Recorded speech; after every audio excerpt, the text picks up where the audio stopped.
جس کو آپ انگریزی میں کہتے ہیں in the small hours of the morning. شراب خانے سے نکلے، نشے میں دھت، چکر آیا، گرے، اور ساتھ ہی بدرو جا رہی تھی گندی نالی، اس میں گر گئے، وہاں سے لاش برآمد. کیسی موت ہے؟ نافرمانی کی حالت میں موت آئی، شراب کے نشے کی حالت میں موت آئی. اور کیا یہ ممکن نہیں ہے؟ بدکاری کا اسی فعل کے دوران موت آ جائے. اچھا، اب اگر آپ نے طے کر لیا نہیں مروں گا مگر حالت فرما برداری میں، کہ ایک ہی شکل ہے، کوئی لمحہ بھی نافرمانی، مبادا اسی لمحے موت آئے. ہر لمحے کا پہرا دیجئے، ہر ساتھ کی پوری حفاظت کی، کہیں نافرمانی کا کوئی ارتکاب نہ ہو، اور اس حالت میں کہیں موت ہو. میں وہ حدیث آپ کو سنا چکا ہوں، لا یزنی الزانی حین یزنی وہو مؤمن. کوئی زانی حالت ایمان میں زنا نہیں کرتا، جب وہ زنا کر رہا ہوتا ایمان اس کے دل سے نکل کر اوپر سر پر منڈلاتا رہتا. کوئی چور حالت ایمان میں چور کرتا، ولا یسرق السارق حین یسرق وہو مؤمن. کوئی شرابی حالت ایمان میں شراب نہیں پی سکتا، ولا یشرب الخمر حین یشرب وہو مؤمن. اگر ایمان بھی ہو دل میں اور یہ حرکات بھی ہو رہی ہو تو وہ ایمان دو پیسے کا نہیں، دو ٹکے کا نہیں. کیا اس ایمان کی قیمت ہے؟ کیا قدر و قیمت ہے اس کی؟ اب اگر ایسی حالت کے اندر موت آ گئی تو یہ تو خلوع ایمان ہے، ایمان کا خالی.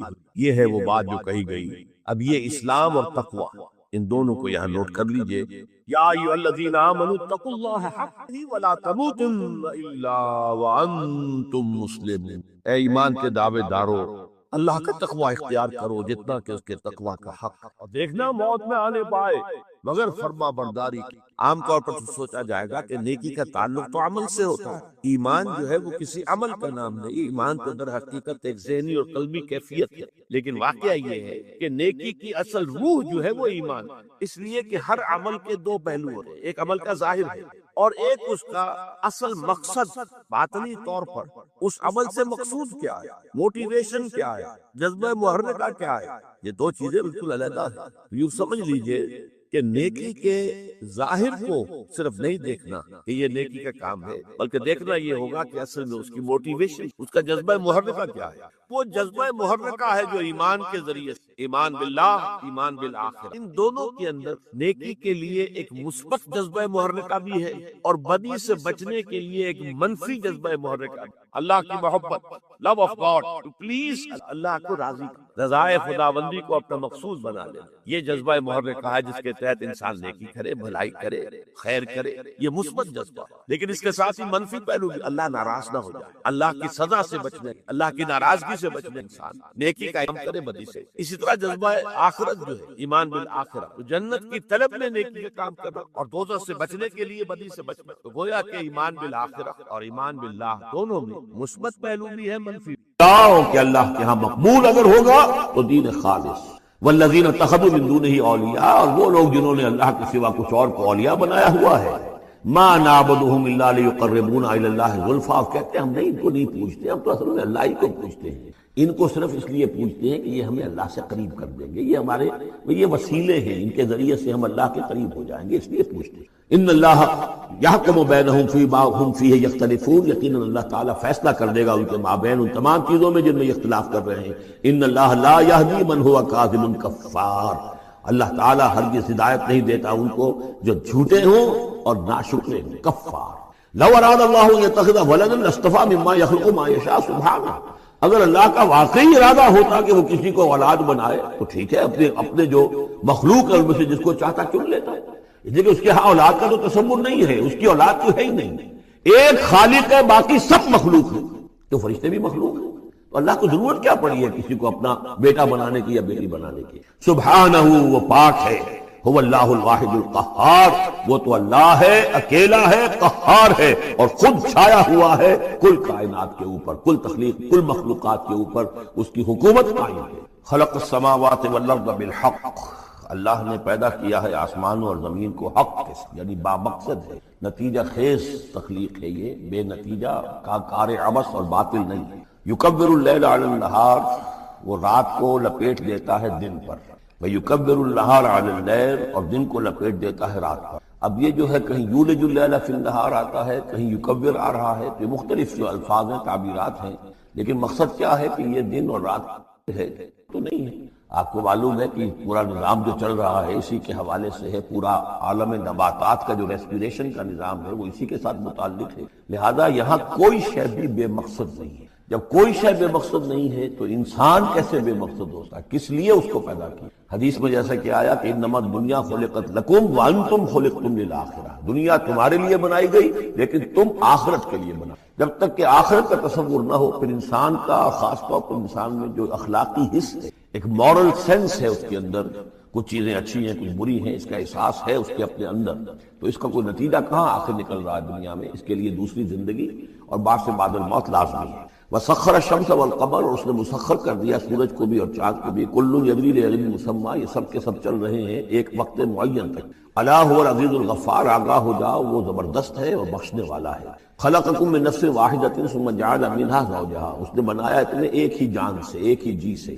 اب اس کو جو لوگ ایولیوشن کو مانتے ہیں یا سمجھتے ہیں کہ قرآن مجید کے ساتھ اس کے بعد اجزاء کی مطابقت ہے، وہ تعبیر کرتے ہیں کہ ایک ہی، یعنی ابتدا میں جو حیوانات پیدا کیے گئے ہیں، جو لوور اینیملز ہیں بالکل شروع میں، ان میں سیکس نہیں تھا، جیسے کہ امیبا ہے وہ بس دو حصوں میں تقسیم ہو گیا، یہی اس کی اولاد ہو گئی، وہ جو باپ کہہ لیں ماں کہہ لیں وہ ایک ہی ہے۔ اس کے بعد ایسے بھی پیدا ہوئے کہ جن میں ایک ہی جانور میں دونوں سیکس ہیں۔ یہ جو راؤنڈ ورم ہوتا ہے، راؤنڈ ورم جو برسات میں جو نکل آتے ہیں بہت لمبے لمبے سے کیڑے، یہ ہرمافرڈائٹ ہیں، ان کے اندر میل اور فیمیل آرگنز دونوں ایک کے اندر موجود ہیں۔ اس طریقے سے رفتہ رفتہ پھر ڈیفرینسیشن ہوئی، میل علیحدہ ہو گیا، فیمیل علیحدہ ہو گیا۔ خلقکم من نفس واحدۃ ثم جعل منها زوجها، اسی جان سے اس کا جوڑا بنایا۔ وانزل لکم من الانعام ثمانیۃ ازواج، اور تمہارے لیے 8 جوڑے اتار دیے تمہارے مویشیوں میں سے۔ عام طور پر عرب میں جو مویشی موجود تھے ان میں سے اونٹ نر اور مادہ، گائے نر اور مادہ، اسی طریقے سے بھیڑ نر اور مادہ، اور بکری نر اور مادہ، یہ جو ہیں ان کے ہاں یہی مویشی تھے۔ ثمانیۃ ازواج یہ سورہ انعام میں بھی آ چکا ہے، وہ ہمیں یاد ہوگا۔ من الابل اثنین ومن البقر اثنین ومن المعز اثنین، یہ وہاں آ چکا ہے۔ یخلقکم فی بطون امہاتکم، اور وہ تمہیں پیدا کرتا ہے تمہاری ماؤں کے پیٹوں میں، خلقا بعد خلق، ایک خلق کے بعد دوسری خلق، تخلیق کے بعد مراحل ہیں اس کے، نطفہ ہے، علقہ ہے، مضغہ ہے، مخلقہ اور غیر مخلقہ، پھر اس کو جو، اور پھر خلقا آخر، ایک اور ہی تخلیق ہے۔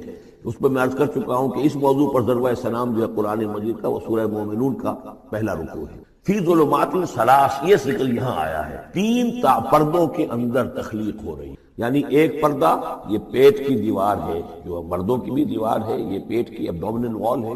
دوسرا پردہ پھر جو یوٹرس ہے، رحم ہے ماں کا، اس کی موٹی دیوار ہے۔ تیسری وہ جھلی ہے جس میں کہ وہ بچہ جو ہے جنین لپٹا ہوا ہوتا ہے۔ اب دیکھیے یہ بھی ظاہر بات ہے، اس وقت جو ہے جینیٹکس بھی نہیں پڑھائے گئے تھے، نہ یہ پڑھائی گئی تھی ایمبریولوجی، کچھ بھی نہیں تھا، لیکن فی ظلمات ثلاث، یہی وجہ ہے جو میں نے آپ کو بار بار بتایا ہے۔ کیتھل مور جو کہ ایمبریولوجی پر اس وقت دنیا کی سب سے بڑی اتھارٹی سمجھا جاتا ہے، اس نے مانا ہے کہ قرآن مجید میں جس طریقے سے یہ بیان ہوا ہے واقعتاً حیران کن۔ تو 3 پردوں کے اندر اللہ جیسا چاہتا بنا رہا ہے، اس کا منہ قلم تو اللہ ہی کا نا، شکل بنا رہا ہے اس کی جو بھی کر رہا ہے، اب ہم اس کو تشبیہ تو نہیں دے سکتے، لیکن اللہ بنا رہا ہے۔ یخلقکم فی بطون امہاتکم، وہ بناتا ہے، تخلیق کرتا ہے تمہاری ماؤں کے پیٹوں میں، خلقا بعد خلق، ایک طرح سے دوسری طرح، ایک درجے کے بعد دوسرا درجہ، فی ظلمات ثلاث، 3 اندھیروں میں۔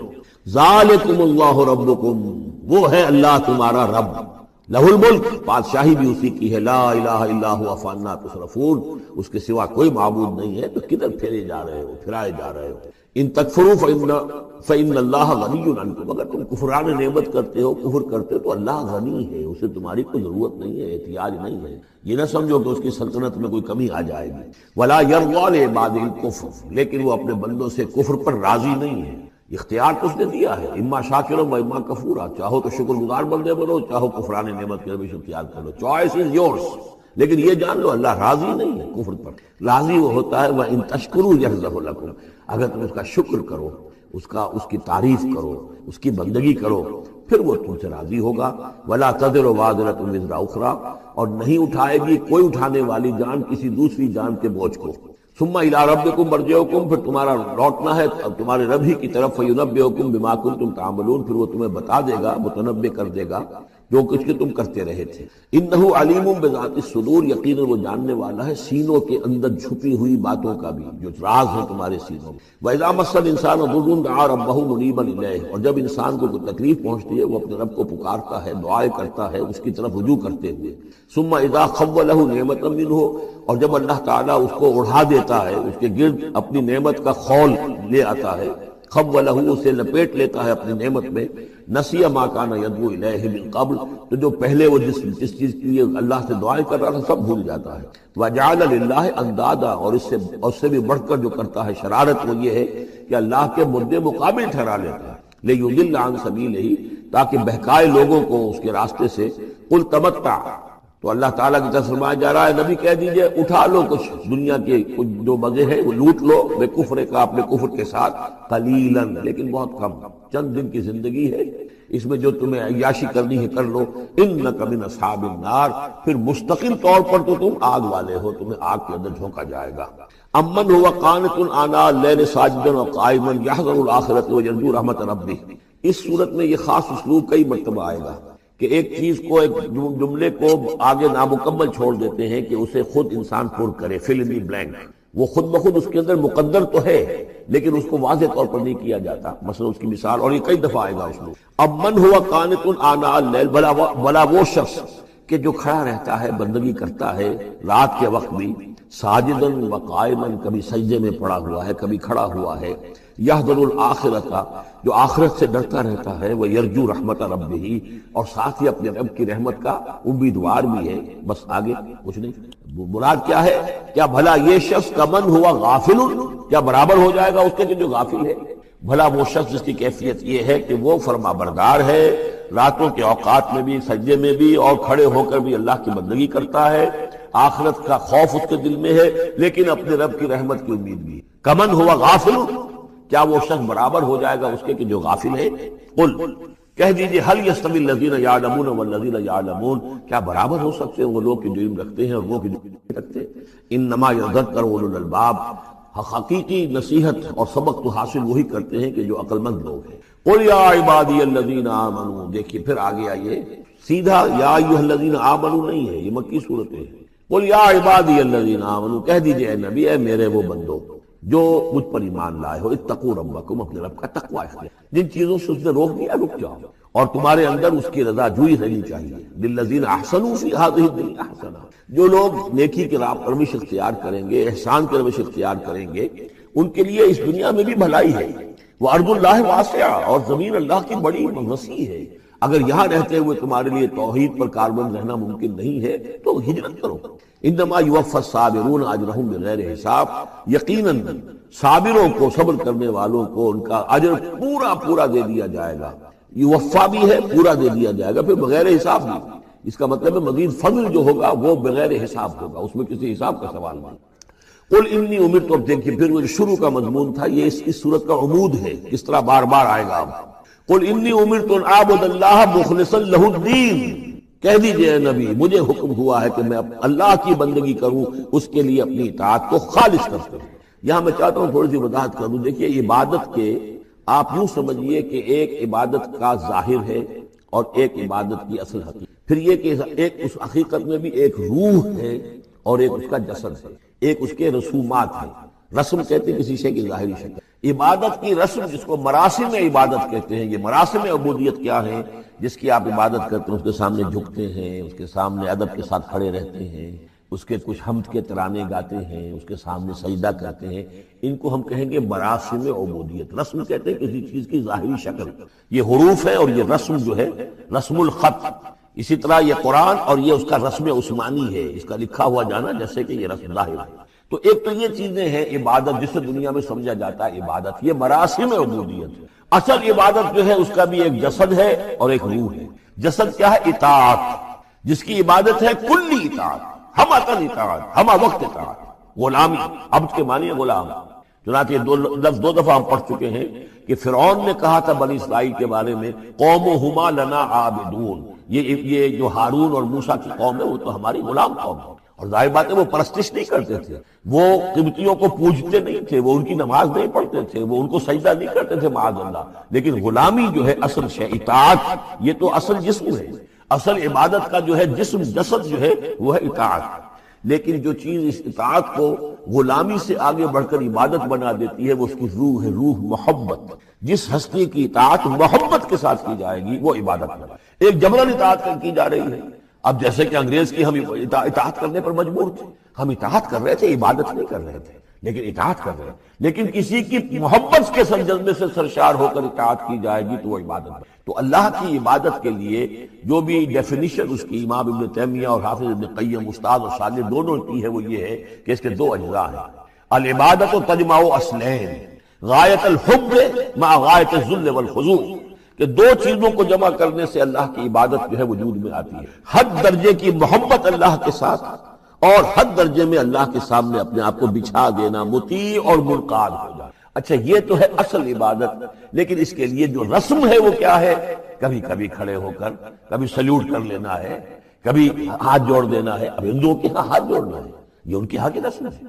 قنوت ہے، ہمارے ہاں قنوت ہے، ادب کے ساتھ کھڑے ہونا، کہیں جو جھک جانا ہے، رکوع کرنا، کہیں سجدہ کرنا ہے، حمد کے ترانے جو ہے پڑھ رہے ہیں، تسبیح کر رہے ہیں، یہ اس کی مراسم عبودیت ہے۔ عبادت اصل کیا ہے؟ اطاعت کلی، اللہ کی محبت سے سرشار ہے۔ تو اس صورت کا جو عمود ہے وہ یہ ہے کہ اللہ کی عبادت کرو، اس کے لیے اپنی اطاعت کو خالص کرو۔ اطاعت میں آپ نے کسی اور کو شامل کر دیا، انڈیپینڈنٹ آف ہم، اللہ کی اطاعت سے آزاد مستقل بذات اطاعت، یہ شرک ہے، اور وہ اطاعت اللہ کو قبول نہیں۔ وہ منہ پر دے مارے گا، یہ مجھے 25% اطاعت نہیں چاہیے آپ کی، آپ لیجئے اپنے سر پاس رکھیے، مجھے تو چاہیے 100%۔ ادخلوا فی السلم کافہ، اور ہم سمجھتے ہیں کہ ہم 5-10% بھی تنخواہ لیں گے اللہ تعالیٰ کو تب بھی ہمیں جنت وہ دے ہی دے گا۔ یہی ہے اصل میں ہمارا جو سارے سوچ کا فطور ہے۔ یہ کل زندگی اور کل بندگی جو ہے اس کا تصور ذہنوں سے نکل، یہ تصور ہے جو اس صورت سے اب اس کی جڑ پڑ رہی ہے، اور یہ در حقیقت کلائمیکس کو پہنچے گا چوتھی صورت میں جا کر سورہ شورى میں۔ تو دیکھیے پھر آ گیا قل انی امرت ان اعبد اللہ مخلصا لہ الدین، کہہ دیجئے مجھے تو حکم ہوا کہ میں اللہ کی بندگی کروں، اس کے لیے اپنی اطاعت کو خالص کرتے ہیں۔ وامرت لان اکون اول المسلمین، اور مجھے حکم ہوا کہ سب سے پہلا مسلم، سب سے پہلا فرما بردار میں خود بنوں۔ یہ نہیں ہے کہ میں تمہیں فرما برداری کی دعوت دے رہا ہوں، خود جو ہے میں اللہ کی نافرمانی کروں، یہ نہیں۔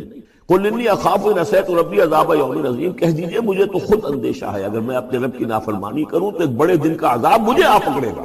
میں اپنے آپ کو مستثنا نہیں سمجھتا، میں بھی بندہ ہوں، اگر میں معصیت کروں، اگر میں اپنے رب کی نافرمانی کروں، ظاہر بات ہے کہ یہ جو ہے اگر بہت بڑا اگر ہے، ظاہر اس کے حضور کا امکان نہیں، حضور کے لیے سمجھانے کے لیے ان لوگوں کو بتایا جا رہا ہے۔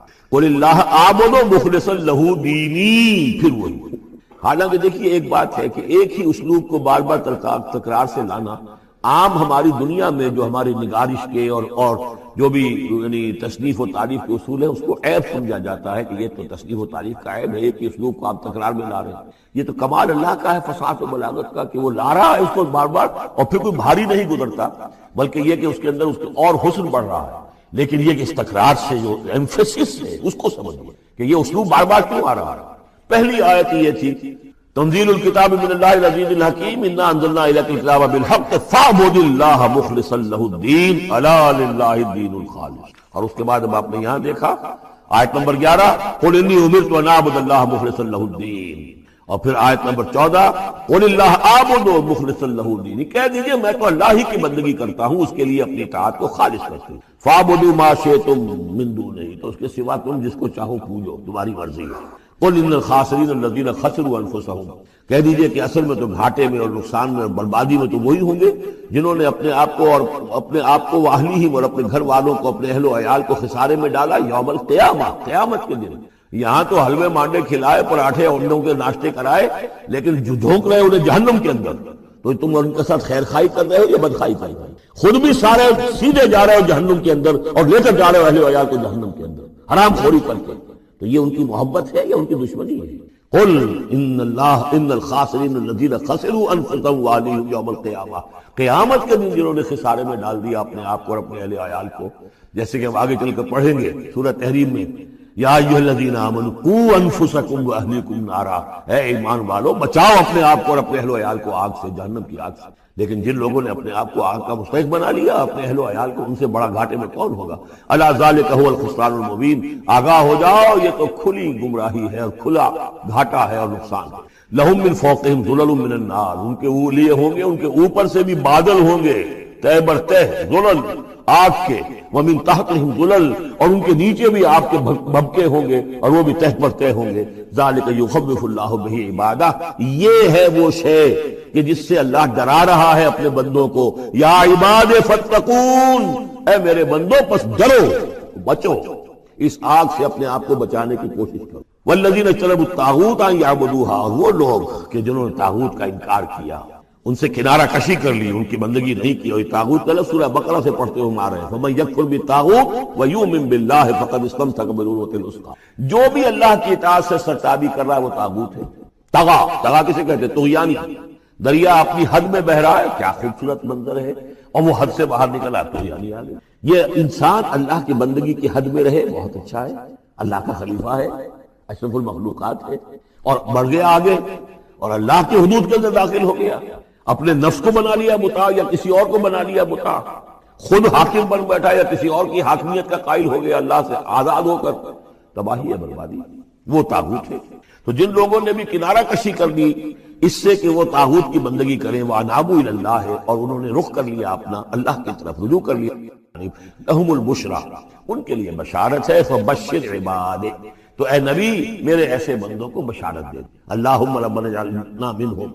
یہ جو اب اگلی آیت آ رہی ہے اس کو غور سے سنیے، فَبَشِّرْ عِبَادِ الَّذِينَ يَسْتَمِعُونَ الْقَوْلَ فَيَتَّبِعُونَ أَحْسَنَهُ، جو لوگ کے کلام سنتے ہیں، بات سنتے ہیں، اور پھر جو اس کا بہترین رخ ہوتا ہے، بہترین پہلو ہوتا ہے، اس کی پیروی کرتے ہیں۔ یعنی یہ کہ دین جس کی طرف کہ اللہ تعالیٰ تمہیں بلا رہا ہے، اس کے بھی درجے ہیں۔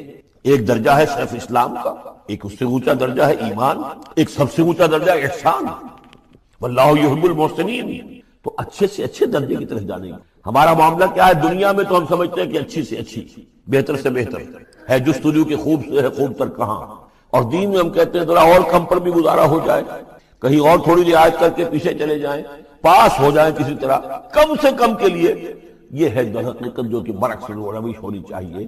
فَيَتَّبِعُونَ أَحْسَنَهُ، عظیمت کا راستہ اختیار، بہتر سے بہتر کے لیے، ایم ہائی، دین کے معاملے میں بھی اپنا ارادہ جو رکھو اونچا رکھو۔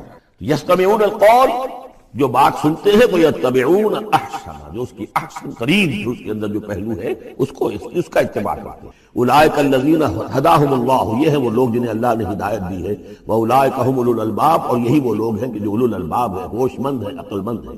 افمن حق علیہ کلمۃ العذاب، اور یہاں پھر وہی آ گیا، بھلا وہ شخص کہ جو مستحق ہو چکا ہے، جس پر لاگو ہو چکی ہے عذاب کی بات، یعنی جو مستحق ہو گیا عذاب کا، اس کے بعد کیا؟ پھر چھوڑ دیا گیا۔ کمن ہوا فی الجنہ، کیا وہ برابر ہو جائے گا اس شخص کے کہ جو جنت میں جانے والا؟ یہ گویا کہ یہاں پر محذوف ہے۔ افانت تنقذ من فی النار، تو اے نبی کیا آپ اس کو نکال سکیں گے آگ سے؟ اس کے اوپر تو اللہ کی طرف سے وہ قانون عائد ہو گیا، دفعہ لگ چکی، جیسے آپ کہتے ہیں اس پر تو دفعہ 302 لگ گئی، تو جن لوگوں پر وہ دفعہ لگ چکی ہے اللہ تعالیٰ کی طرف سے کہ یہ لوگ اس مقام کو پہنچ گئے، پوائنٹ آف نو ریٹرن کو، کہ اب ان کے دلوں پر مہر کر دی گئی، اب یہ ایمان نہیں لائے، تو ان کو اے نبی آپ ان کو اب آگ سے نکال دیں۔ لیکن الذین اتقوا ربہم، لیکن وہ لوگ کہ جو لوگ اللہ کا تقوی اختیار کریں گے، لہم غرف من فوقہا غرف مبنیہ، ان کے لیے تو بالا خانے ہوں گے، ان کے اوپر اور بالا خانے ہوں گے، ایک دوسرے کے اوپر۔ اللہ تعالیٰ جنت کے اسکائی اسکریپرز دے گا، جیسے کہ آج آپ دیکھتے ہیں 102 منزلیں اور 110 منزلیں چلی جا رہی ہیں، تو غرف من فوقہا غرف، بالا خانے اور بالا خانوں پر بالا خانے، مبنیہ، جو چنے ہوئے ہوں گے ایک دوسرے کے اوپر، تجری من تحت الانہار، ان کے دامن میں ندیاں بہتی ہوں گی۔ وعد اللہ، یہ اللہ کا وعدہ ہے جو ہو چکا، لا یخلف اللہ المیعاد، اللہ تعالیٰ اپنے وعدے کی خلاف ورزی نہیں کرتا۔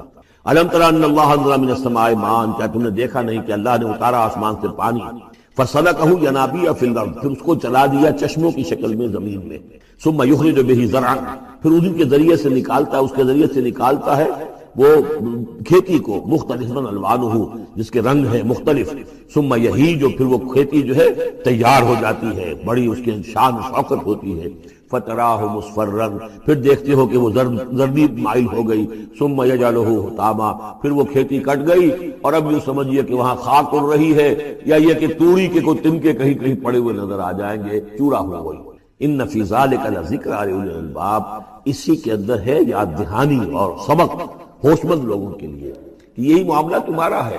جب تم پیدا ہوتے ہو تو جیسے کھیتی نئی نئی اپجتی ہے تو کسان کتنا خوش ہوتا ہے، کسی کے یہاں بیٹا پیدا ہوا کتنی خوشی ہو رہی ہے، اس کی آمد کو جو ہے سیلیبریٹ کیا جا رہا ہے، پھر وہ جوانی کو پہنچتا ہے، پھر اس کے بالوں میں سفیدی آئی، اعصاب جو ہے اور جو قوا کمزور پڑے، اور پھر اس کے بعد وہ قبر میں اتار دیا گیا، مٹی ہو کر مٹی میں پھر مل گیا۔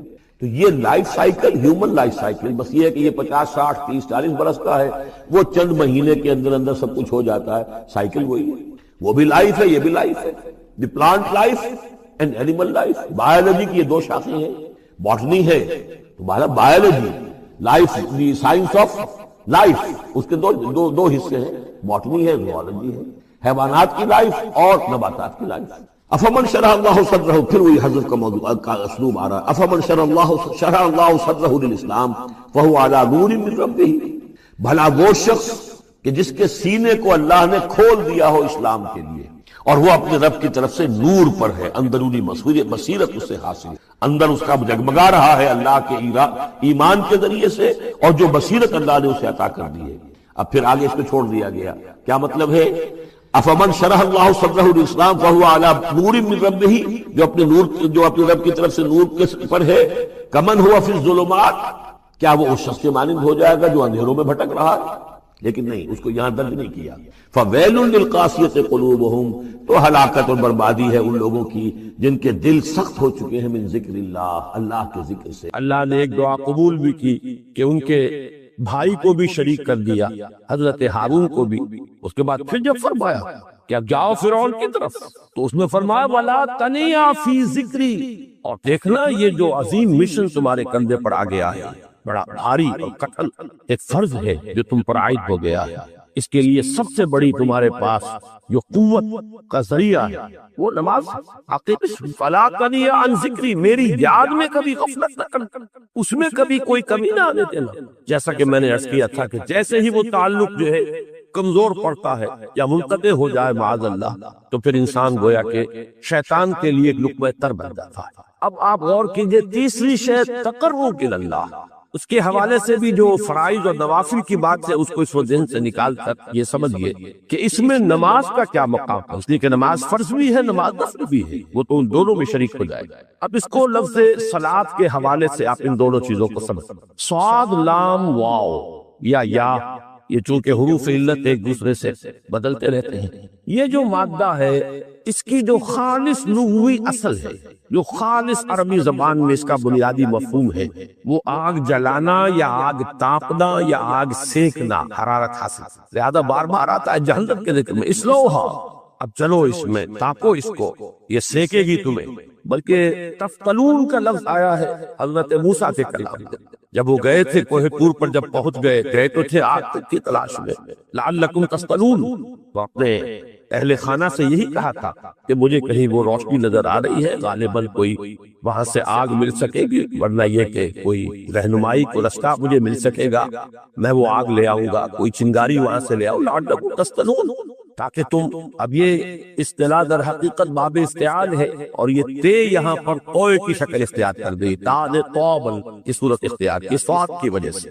بہرحال اس کا سب سے بنیادی مفہوم جو ہے وہ ہے تاپنا، سکائی حاصل کرنا، حرارت۔ اس کے حوالے سے سمجھ لیجئے کہ سب سے بنیادی تعلق اس کا جو ہے وہ روح کے ساتھ۔ روح میں محبت خداوندی کی آگ اگر ٹھنڈی پڑ گئی ہو، اگر محبت خداوندی کی حرارت میں کمی ہو رہی تو اس کو اثر لو، جس کو کہ میں آج سوچ رہا تھا تو ایک لفظ ذہن میں آیا کہ جیسے بیٹری اس کو ریچارج کیا جاتا، اسی طریقے سے روح کے اندر محبت خداوندی کی اس حرارت کو اثر لو پیدا کرنا، یہ ہے در حقیقت نماز کا اصل مقصد۔ اس لیے کہ اس لفظ کا بنیادی مفہوم، اصل لغوی مفہوم تو یہ، اگرچہ اس کا سب سے زیادہ کثرت سے جو استعمال ہوتا ہے، اور لفظ صلاۃ جس سے در حقیقت جس تصور پر مبنی ہے وہ ہے اقدام، کسی کی طرف متوجہ ہونا اور پھر دعا۔ صلاۃ کا سب سے قریبی مفہوم لفظی جب بیان کیا جائے گا، اس سے مراد اس کے معنی، تو دعا اس میں اہم ترین، کسی کی طرف توجہ کرنا، مناجات کرنا، گفتگو کرنا، مخاطبہ، مکالمہ، دعا، یہ در حقیقت صلاۃ کا سب سے بڑا اصطلاحی مفہوم ہے۔ لیکن جو اس کا مادہ ہے صاد لام واو یا صاد لام یا، اس کا اصل مفہوم جو ہے وہ تاپنا، حرارت حاصل کرنا. تو ان دونوں کے حوالے سے عرض کر رہا، وہ تاپنا اور حرارت حاصل کرنا وہ ہے روح کے اعتبار سے. وہ جو کہا اقبال نے کہ بجھی اس کی آگ اندھیر ہے، مسلمان نہیں راکھ کا ڈھیر. یہ عشق کی آگ جب بجھ جاتی ہے، در حقیقت یہی تو انسان کی روحانی موت ہے. یہ اب یہ نہ رہے تو چاہے منطق میں بہت انسان ماہر ہو. مجھے اقبال کا ایک شعر یاد آیا تقابل کرتے ہوئے، ایک انسان محکوم اور ایک انسان حر.